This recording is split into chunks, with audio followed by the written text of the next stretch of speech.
Oh, how are you both? Yeah, all right. Yeah. Yeah.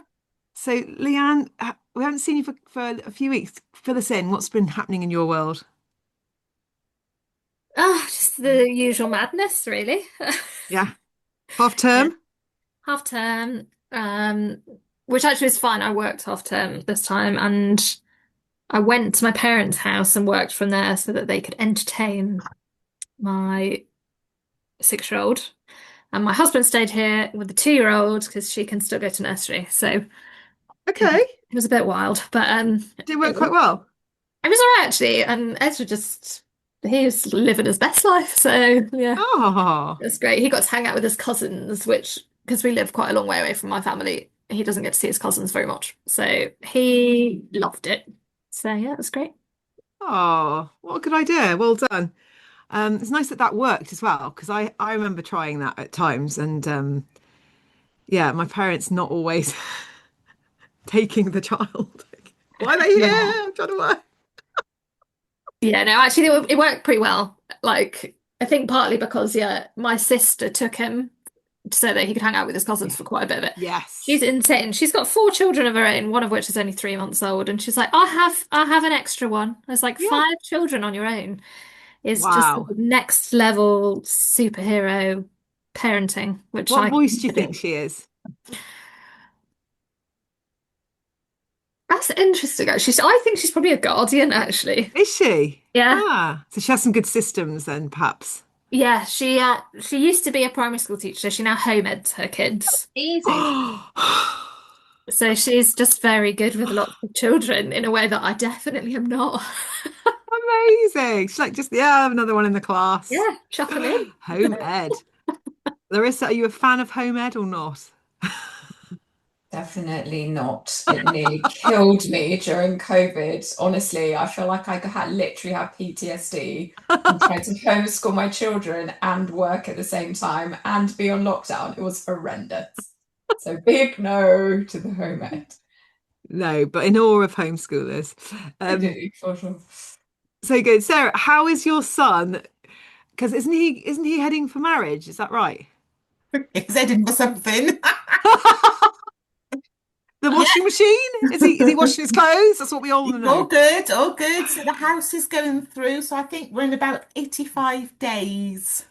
Amazing. Um, oh yeah, I'll be so glad when it's done. Much as I'm looking forward to it. It's just so much stress, honestly. It's just like, I don't know, if any of you had people get married or just tell them to run away or something to do it, because it's just like they got their suits about a month ago, all of them, and one of them had a problem with the jacket. So they were going to the shop was going to sort it. So I said to Dan last week, have they sorted Sam's suit yet?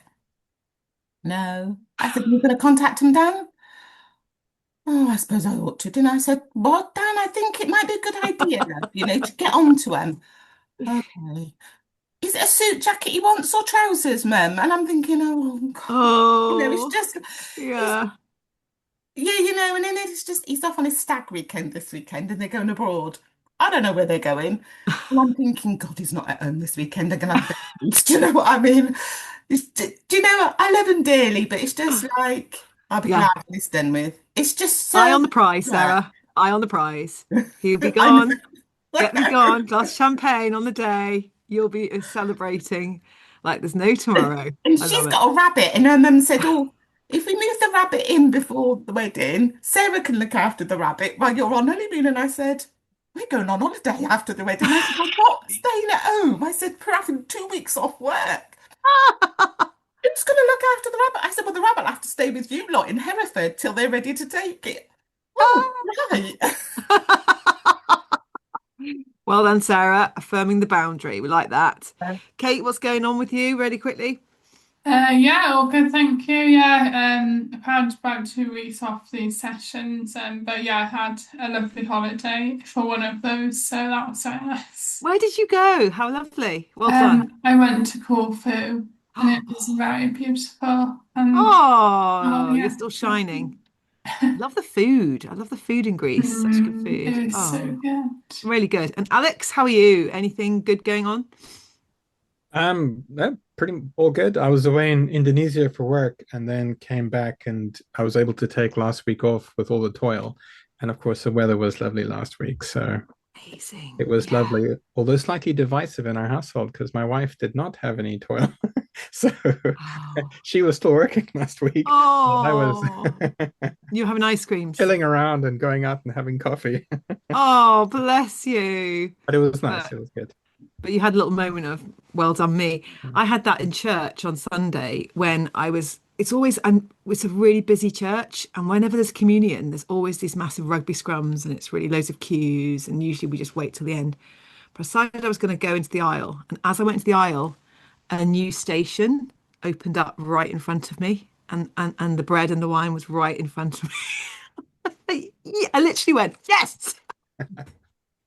Everyone around me was like, so that was a little tiny win, which I was rather pleased about. So I thought I'd share that because you might relate. Okay, let's head into the session today to really lovely, juicy tools for us to unpack. And there's some kind of extra things for us to think about today, extra lenses and stuff. So I hope you've done your homework. Well done. Pat on the back if you have. And here's what Paul says that I think is just such a great connection for quite a lot of tools. We can map quite a few tools to this little passage here from Philippians again. So, not that I have already obtained all this or have already arrived at my goal, but I press on to take hold of that for which Christ Jesus took hold of me. Brothers and sisters, I do not consider myself yet to have taken hold of it. But one thing I do, forgetting what is behind and straining towards what is ahead, I press on toward the goal to win the prize for which God has called me heavenward in Christ Jesus.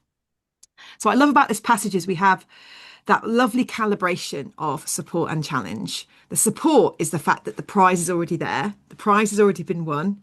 Jesus has gone to the cross. He rose from the dead to save us from our sins so that we could have hope. And that hope doesn't depend on us, doesn't depend on us failing, doesn't depend on our goodness. It depends on our faith. So it's about believing. We repent, we're sorry for what we've got wrong, and we believe in Jesus Christ. And that means that we have our reward in heaven. But Paul exhorts us not to sit on our laurels. And that's no way to live the Christian life. And actually, I don't think that really is true salvation when we just go, it's all done. Jesus has done it. I don't have to do anything. I can just laze around. Actually, what does Paul say? I press on. I need a stretch goal. I want to keep on growing that thing that God has given me because I know where I'm heading. So I'm going to get off. I'm going to throw off the things that are actually weighing me down. And I think we have that here. So forgetting what is behind, self-preservation. How often do limiting beliefs hold us back from being who we actually really are? So we need to just let go of some stuff. What is it that we need to let go of? And we need to look ahead and make sure that we are setting goals for ourselves that stretch us, but are also supportive, and setting goals for others that help them to really be the person God has created them to be. And if we just leave them sort of sagging back in that sense of acquiescence, then we're not actually doing what we're called to do. We're not helping people. We're not liberating people. So that's why we're looking at expectation scale today. And we're looking at trying to multiply magic, calling people up to being who they were made to be. So I think it's quite exciting, really, to be part of this. And actually, these are what the tools are trying to do. The tools are acting out biblical truths. Okay, so expectation scale. Claire, could you just talk us through a few insights on the expectation scale, please? Yeah, absolutely. So hopefully, if you have done the homework this week, you will know that conflict comes from missed expectations. So if you're feeling frustration over something, it's likely that you have an expectation that hasn't been met. You've made an internal decision that something's going to happen in the moment or in the future, and it doesn't. And as leaders, we always have to take responsibility for sharing or communicating expectations. The other person has to be willing to do that as well, but it starts with us. Unsurprisingly, some voices naturally do this better than others.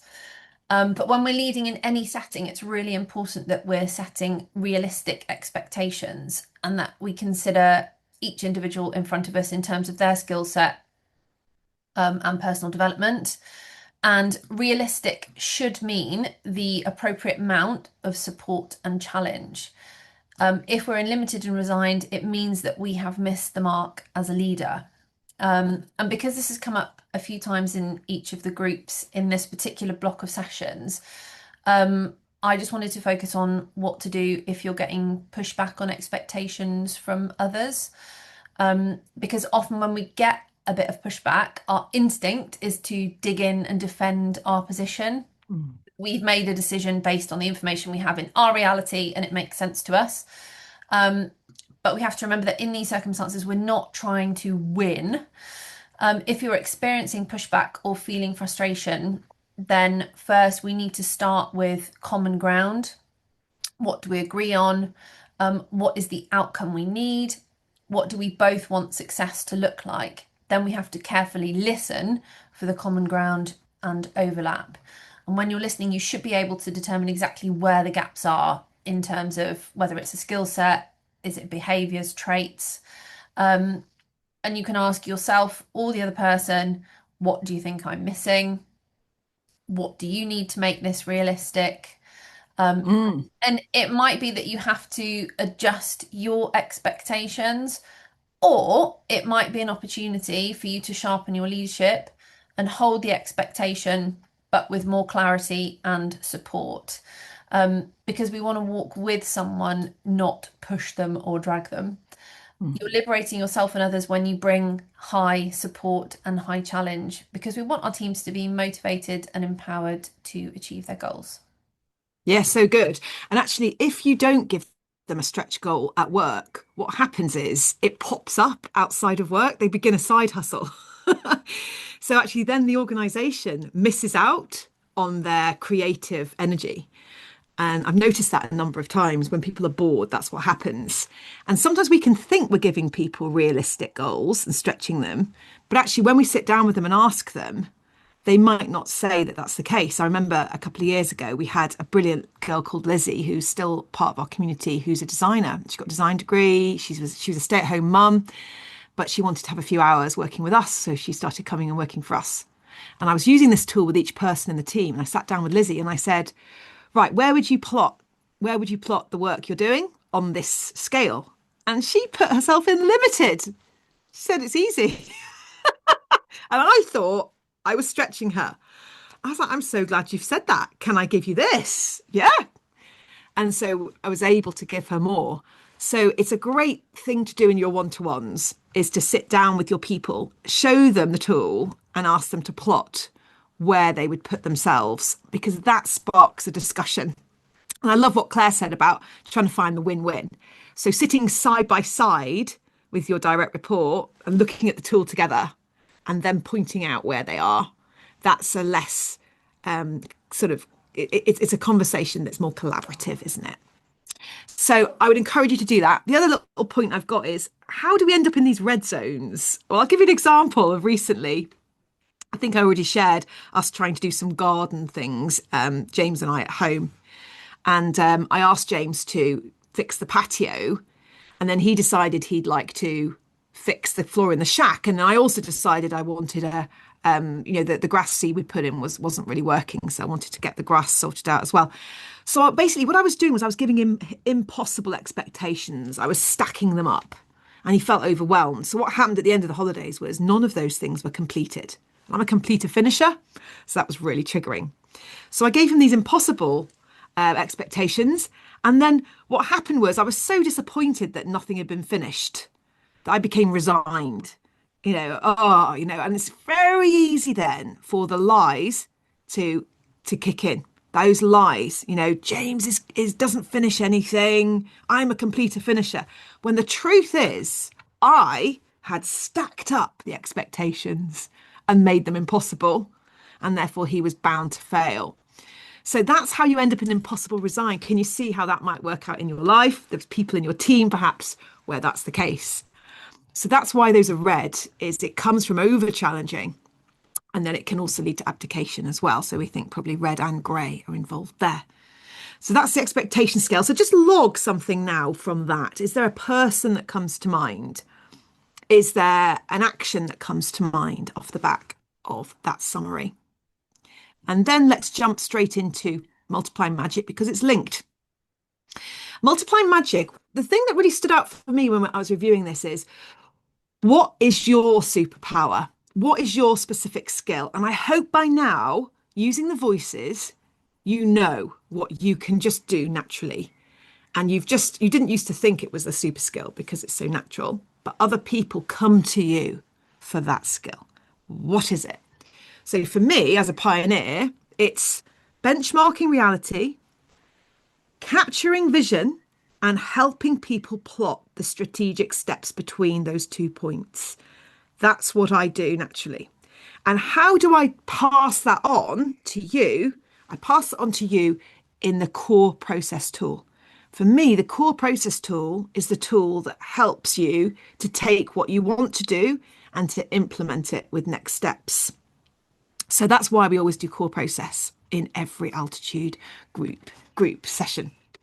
So what is your specific skill? Think of your voice. What can you do easily? Can you work out how to pass that on? Is there a way you can pass that on? And those ways will involve these 4 things. Inform, okay? So maybe you want to come up with some sort of an infographic or a slide with a few questions that help somebody, a form that helps somebody move from where they are to where they need to be. Train, is there a course they could go on? Coach, maybe you want to sit down with them and actually coach them. This is how you do it, like back and forth, right? You have a go and then I'll feed back. Apprentice, take them along with you to see you in practice, to see you doing it, or to someone else as well who's good at it. So think about those 4 aspects and what your super skill is. Which of those 4 ways to learn might be appropriate for that person you have in your mind? And then when? And with when, we're thinking about the informal, formal tool of investing time. So there'll be formal times like your one-to-ones, but there also might be informal times like, oh, I know, why don't you come along with me to this? Or just jump on this call when I'm on it because I want you to see how this happens and work. And actually, I'd like to bring you in. Think of the developing other square. What level are they at? Do you want them to help? Do you want them just to watch? Or do you want them to begin to take the lead? And who is that person? We've already said that. So here is the, came off that too quickly there, the slide for the breakout room. Let's just go back to that so you can capture it. So get ready for your screenshot. Pick one person you lead. Are your expectations clear and realistic? Have you sat down with them to ask them? Have you communicated? Have you got clear on your expectations? And have you communicated it to them clearly? Are there too many? Is it overwhelming? Is there one clear thing? What specific skill do you want to impart to them? Okay, so pick any of those things. There's quite a lot there. And get into a good chat. I think these would be really good discussions. Any questions to clarify the task? No? Great. Okay, I'll see you on the other side after a good chat to hear back. Looking forward to hearing what everyone has to say. See you in a minute. Sarah Zero, to be honest. I don't know. I was talking a little bit about the fact that I try really hard to set my expectations for my team. So I've set all of their objectives and tried to make them really clear, but I don't have any objectives from above. Right. Yes. So sitting in the middle of Yeah. trying to manage downwards when expectations in the other direction are about as clear as something I shouldn't say. Yeah. Then that's hard. Like the tension of trying to shield other people from the lack of clarity when you don't have clarity yourself. Yes. Yes. Very good. And this is an important point with these tools, isn't it? Because they're about equipping us as leaders to be able to deliver for our people these tools, to deliver expectations and to multiply our magic. But they're also about us making sure that we have that too. So, it could be something that we have a phrase leading upwards, which is unfortunate, but it's when your health, your leadership health is higher than those who are leading you. And actually, our experience of people who do altitude is that often happens.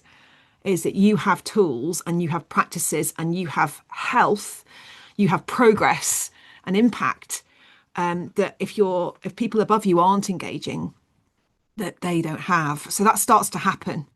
And it's uncomfortable, I'm afraid, isn't it? You kind of cinch your neck a little bit as you go up. But what you can do is lead upwards, and that means you bringing the tool to you asking for a one-to-one, and you bringing the tool along as a way of discussing, as a way of showing where you're feeling and where you're at.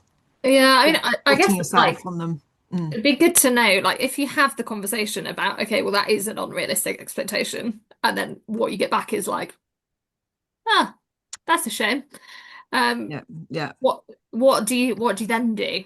You have to lead the discussion, and that's really hard. Say, look, this is where we're in unrealistic, so something needs to happen for this to feel realistic. You almost need to lead the conversation yourself. So ask them, do you have any ideas of what you can do to reduce the burden of expectation that feels unrealistic? And if they say no, we'll say, well, I've got a few ideas. You kind of have to lead it yourself. Yeah.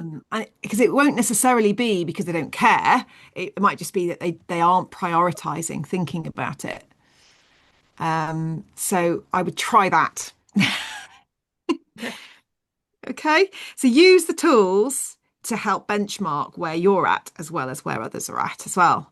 Anyone else on that? Did anybody else discuss that sense of receiving expectations or the way that you're managed or led?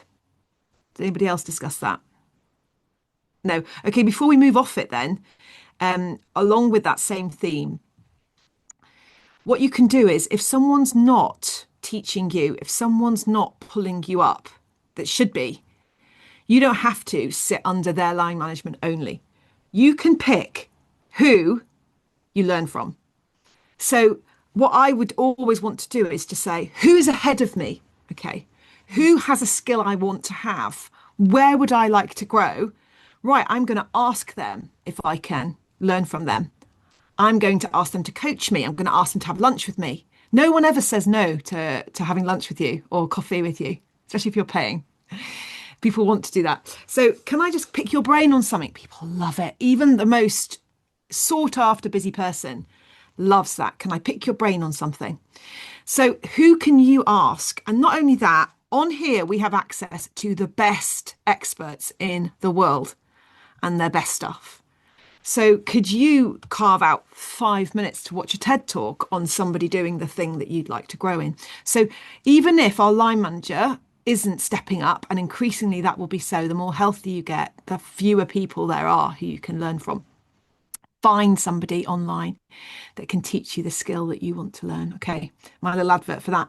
Alex, how's this all sitting with you? Which tool's resonating for you today? Gosh, it's interesting you were saying about, you know, am I being given realistic expectations? Because when I was chatting with Larissa, it didn't even cross my mind. I was constantly thinking of whether I am giving, I think, realistic expectations, and I think being a self-starter in the sense of how I work, I usually need very little input from anybody above me. That is how I assume other people are. And for me, the most challenging thing is to realize that obviously they're not. And actually, what I'm not giving them is as much detail. I was saying to Larissa, I'm providing them with no blue whatsoever when I'm setting up the expectations. I think I'm giving them a big picture. I think I'm giving them a sense of the vibe, if anything, and what we're looking for. But I'm not giving them enough blue. There's not enough detail. Good. And that I think can leave people who are not like me very frustrated. Really good, really good. So what you're going to do, so that's what we'll start to think about in a minute, is what we're going to do. So log that. That's a brilliant, brilliant insight. Larissa, let's come to you then. I think I was kind of thinking through my team that what's realistic for one person is totally different. So it's really important to know the limitations of your team members and not to expect, like sometimes with certain people you would think, oh, come on, you can obviously do that. That's really easy, and yet they constantly struggle with doing it. And I've kind of with my team, there's definitely, when you've managed them for a few years, you get to know them very well and know that actually this particular thing is just not working for this person, and all it does is create this friction of, have you done this? No, I haven't. Okay, can you tell me why? Not really. And you kind of get to the point of thinking, there's really no point in getting them to do this, to keep asking them to do this thing. I'll just give it to another team member who will do it, and then it's done and it's all fine.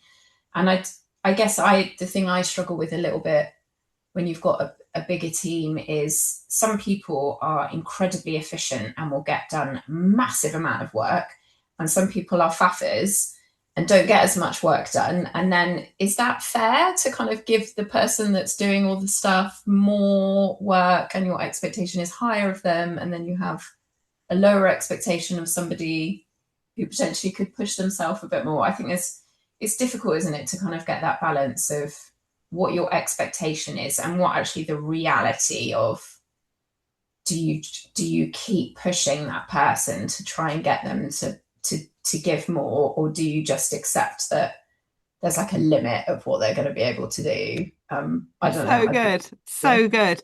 Who wants to come in on that? Any thoughts on that? I love what you said, Larissa, because I find that in my team, I can give one person the plan, off we go, we're running with it, and it get done, and then another person is just like, and I've learned to then manage my own expectations on what I'm giving that person, but I'm not sure that's fair on other people though. They're there to do a job, aren't they? But Mm. Any don't other know. thoughts? Yeah, I love that, Sarah. Any other thoughts on this? Yeah, I was just going Kate? to say it reminds me of the quote, if you want someone to do a job, give it to a busy person. And I think sometimes it is that thing, isn't it, of like the practicalities of like, if you know someone's very efficient and they'll do the job to the standard, it is the kind of tendency to choose them. But yeah, obviously you do have to get that balance of like, it shouldn't be that someone's doing 60% of the work and someone's doing 40%, and they're kind of effectively otherwise treated the same. I think sometimes some people are just probably a bit slower natured in how they approach things, and that's not like a bad thing, it's just how they kind of work. But yes, it is probably the conflict in getting the balance right, isn't it, across the team? And I think it's one of the reasons I love the five voices so much is it's not a solves all solution, but it's one lens that can help with this problem. I remember running an event and I asked one particular person if they would light the candles. There were lots of tables for the event, and I asked someone to light the candles. And I was halfway through the presentation. I looked around the room. Guess what?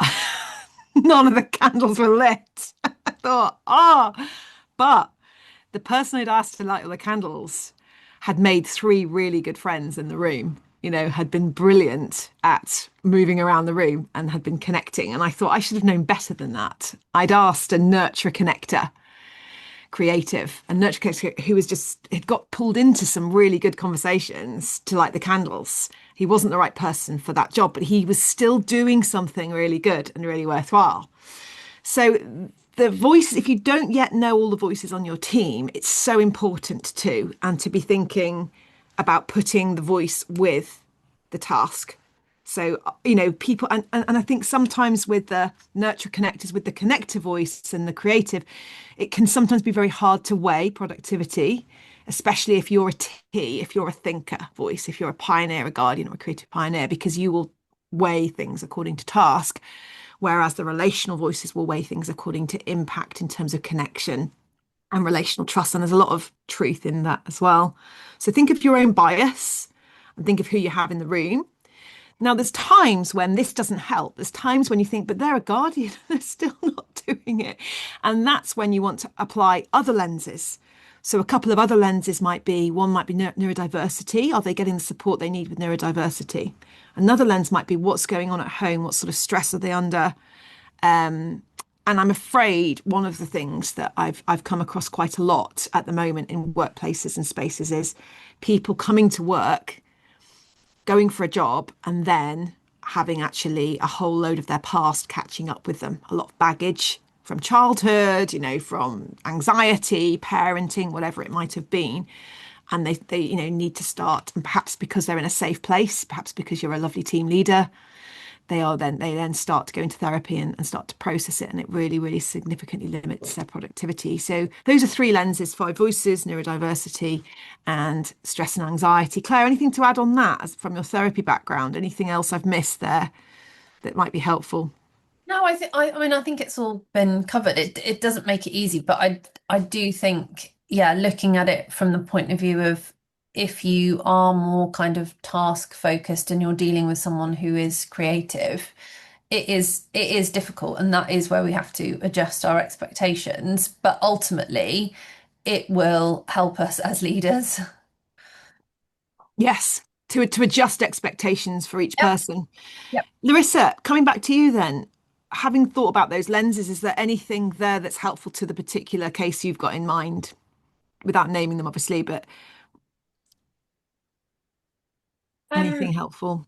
Yeah, I mean, they've been with me for a while, so I've kind of I know what lane they're sitting in, and I think that's the kind of the realistic part of it, isn't it? Is kind of accepting that people do have various limitations for whatever reason it is, and it might be that their home life is really difficult, and then that kind of definitely colors their work, or it might be, yeah, that they're just a more of an interesting character in life that might not necessarily be flying as much as you would want them to. So yeah, I think you just always have to see people in as a whole rather than just for what they can do, and just kind of try and kind of make the best of them. And I think Bible Society is a good workplace where we're really good at kind of valuing people for who they are and not just what they can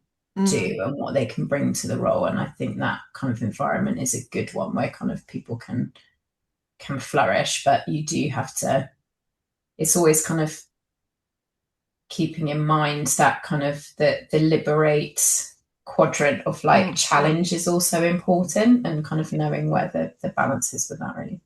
Really good. Thank you. I think that's a really helpful little deep dive we did there. I think the one thing can be very helpful as well. I remember some time ago feeling a bit frustrated with what someone was accomplishing because they were very slow.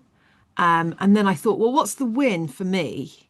And I gave them one thing to do that was really valuable to me, that they did it because I wasn't getting it done. And they started to do that one thing along with the plodding. And suddenly I didn't mind about the plodding because they were delivering on that one thing. So I think what is one thing that you could perhaps agree on with that person that would actually send you from feeling resigned about them to you feeling actually a bit more happy and green about what they're doing. So just maybe think about that for a minute and see if that fits. The other one would be inform, train, coach, apprentice. People have their own things that they prefer. What's your preferred way to learn? It might not be the same as them. So again, ask them. But I think you can have a lot of conversation that's helpful and healthy by putting a tool up and asking them to reflect on the tool rather than how's it going and just getting a really vague answer, which can be really frustrating. Okay, so it's time to look at core process. We'll hear from people we haven't heard from very much yet in a minute. So know yourself, lead yourself. What's your tendency? So we can't change what other people do, but we can change ourselves. Can we recognize our tendency? Is our tendency to not be clear in communicating expectations? Is our tendency not to even think about the expectations? Is our tendency to always coach people and not actually give them extra content they could look at to inform them? What's our tendency? What's our blind spot? Just think of one small pattern change. But as usual, try to get as specific as you can. So we want to go who, we want to go when, and we want to go what specifically. we can change. So try to just think, I know that this can feel quite heavy with things that aren't being done, but try to think, what is something that we can do? What are we able to control? Because that can make us feel really empowered. So what's my clear, realistic next step to hone? And so hone, as in, what about my input? Maybe my aha from today is I'm going to start getting some help from someone else to move me on and impart my specific skill or set expectations for a specific person. Okay. So Claire, over to you to pop us into breakouts, unless anyone has any questions. See if you can come up with one thing.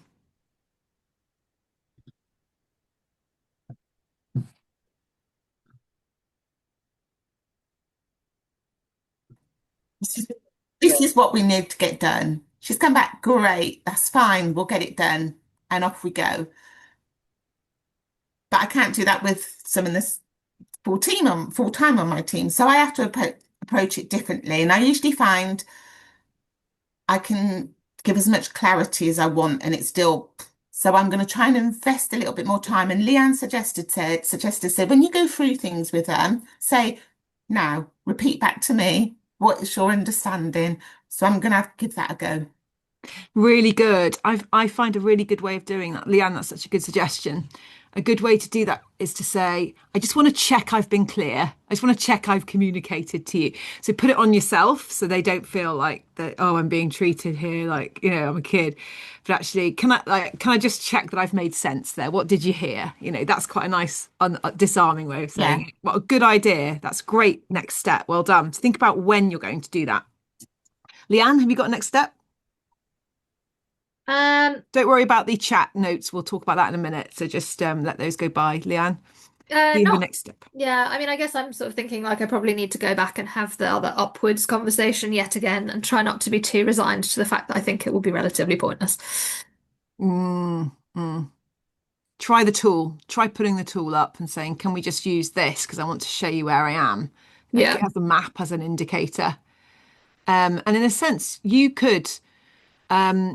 I had this with someone I was coaching where they really wanted a job, and the person that they were talking to, their boss, kept saying, "Oh, that sounds great," but they weren't doing anything about it. There was no job that existed. So they wrote themselves a job description, and then it went through eventually because it was what's the bottleneck? That's the question: is what is holding this up? What's the bottleneck? Is it that that person doesn't want to get into the detail? Is it that that person isn't prioritizing leadership? What is the bottleneck? And if you look at what their voice is, you might be able to have a bit of a guess. Happy to have a chat with you about that some other time. Yeah, that'd be great. Kate, have you got a next step? Yeah, so it's to show we're clear. We got sort of a few changes in the team in terms of my manager's off on mat leave. So I've got a new manager as of like last week. And yeah, I'm also kind of taking on a few additional responsibilities as part like during the mat leave. So yeah, part of that is kind of taking more of a proactive step on leading on like digital writing, particularly like SEO and stuff. So that's kind of a bit more my specialty within team and kind of department as well. So yeah, kind of shifting with one person in particular more from training of like I've done the kind of initial training more into coaching. So Great. Yes. how does this actually work in practice? How are you applying it? And also using the kind of expectations tool as a conversation to have this week of like what's Yes. working well, like how have I had / where are the things that maybe are still finding a bit kind of some stumbling blocks, and also kind of hoping to do some sort of, because I've sort of shown what I would do, but obviously a long-term goal will be for that person not to basically need my Yes. support. So Empower. Very good. Kate, really good. Thank you. Yeah, I hear that loud and clear. Using the tool is a great way to have a different conversation. Briefly, because we haven't got long left. Alex, have you got a really quick next step, please? Yeah, so it's just in terms of my work processes, my workflow, the project life cycle, all that stuff, it's just because I'm pretty good at breaking that down, but then it's to adding in a time so that if I'm briefing somebody, that I basically get as blue as I can humanly possibly get and inject as much of that detail as I can so that when it comes to briefing, they are getting as much detail as they can possibly get to help them. So it's there if it's needed. Yeah. Like you say, some people won't need it, they won't want it. But if they want it, it's there. That's great, Alex. I love that. So getting the clarity yourself. Larissa?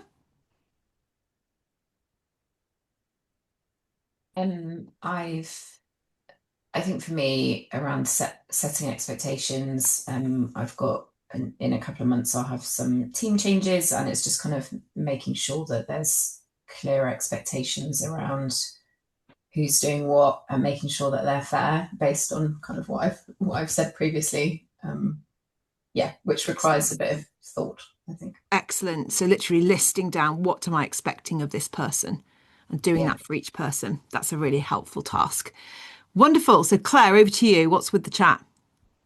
So, what we would like you to do, this might seem a bit counterintuitive, but that is the list of all of the weeks over the summer holidays, basically. If you're going to be away from the sessions on those weeks, could you possibly just tick it now so that we can see where we might have some kind of big gaps, and if we can move it around, we will try to. So obviously some of them aren't actually altitude sessions, but we wanted to know in case we moved it to a week that was even worse. We thought we'd ask all the weeks. So we're ticking when we're away, right? That's what I've done. Please. Yeah. Right.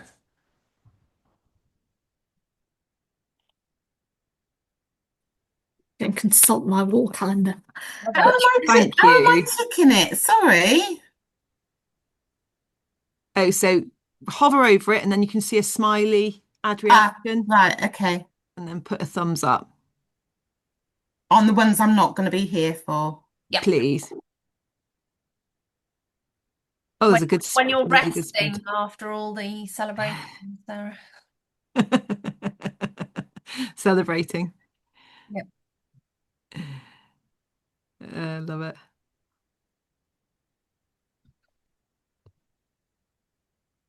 Thank you. Keep going. That's really helpful. I did want to say as we come to a close now, and if you've done that, feel free to jump off. It's 11:30 and love to see you again next time. Before you go, though, really just quick shout out. I've been reminded recently of the importance of praying about all of these things, like all of your leadership questions. Ask God. I literally asked God yesterday about, how can I get out what we do to new clients? What can I do? And I thought about a can of beans. I love baked beans. And I thought about the can of beans being poured out onto a plate cold. And I thought, that's horrible. Like, ugh. And then I could see myself like heating up the beans. And I thought, heat up the beans. And James had said to me a few weeks ago, people don't know what it's about until they see you do it, until they see the five voices in operation, until they attend a workshop. So straight away, the idea came, do lots of five voice tasters. So that was a lovely way that my prayer led to kind of a picture that actually has now become a strategy. So I encourage you all to submit everything to prayer and just see what God does with it. It's so exciting to partner with the Holy Spirit. So thank you for doing that. If you've done it, toodaloo, as one of my favourite podcasters says. And I'll see you all. We'll see you all soon.